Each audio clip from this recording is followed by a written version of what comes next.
দীর্ঘদিন সংস্কারের অভাব ও অপরিকল্পিতভাবে বালু উত্তোলনের কারণে বন্যা নিয়ন্ত্রণ বাঁধ নিয়ে আতঙ্কে নওগাঁবাসী। প্রতি বছর বর্ষা মৌসুমে নদীর পানি লোকালয়ে প্রবেশ করে পানিবন্দী হয়ে পড়ে কয়েক হাজার পরিবার। ব্যাপক ক্ষয়ক্ষতি হয় ফসলের। স্থানীয়রা বলছেন, নদীর বাঁধগুলো ঝুঁকিপূর্ণ হয়ে পড়েছে।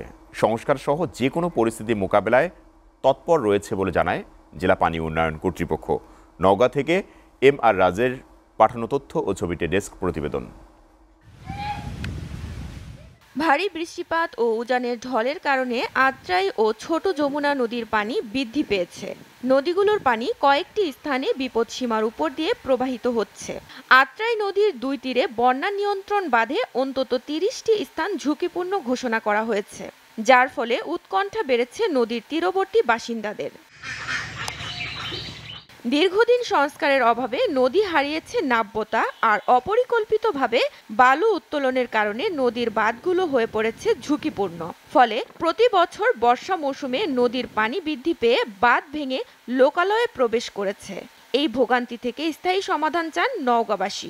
ঝুঁকিপূর্ণ অবস্থায় একটু নদী বাড়লেই আমরা বাড়িতে থাকতে পারি না। বাঁধের উপরে এসে আমরা সারা রাত বাঁধ পাহারা দিতে হয়, সারাদিন পাহারা দিতে হয়। নদীর পানি যখন ওঠে তখন ধরেন যে আপনার খুব এলাকার মানুষ খুব ভয়াবহ অবস্থায় থাকে, চিন্তিত থাকে। আমাদের কষ্ট কেউ কোনো নেতাকর্মী আশ্বাস অনেক কিছু দিয়ে যায়, কিন্তু আমাদের কথাগুলো কেউ মূল্যায়ন করেন। বিগত সরকারের আমলে আশ্বাস মিললেও সংস্কার হয়নি আজও। এত বালি উঠেছে এখানে, বালি তোলার ফলে বালি তোলার পরে যে কাঁকড়া ট্রাক দিবা রাত্রি 24 ঘন্টা যাওয়ার জন্য বাঁধটা একবার ধ্বংসস্তূপে পরিণত হয়ে গেছে। যে কোনো মুহূর্তে এই বাঁধটা ভেঙে গেলে আমাদের মান্দা উপজেলা সহ নিয়ামতপুর তানোর উপজেলা পর্যন্ত প্লাবিত হয়ে যাবে। তবে নওগাঁ পানি উন্নয়ন বোর্ডের কর্মকর্তা বলছেন, এখনো বাঁধ ভাঙার ঘটনা ঘটেনি। ঝুঁকিপূর্ণ বাঁধগুলো সংস্কার সহ যে কোনো পরিস্থিতি মোকাবেলায় তৎপর রয়েছে বলে জানান এ কর্মকর্তা। কোনো লোকালয়ে পানি প্রবেশ করেছে এমনটা কোথাও ঘটে নাই।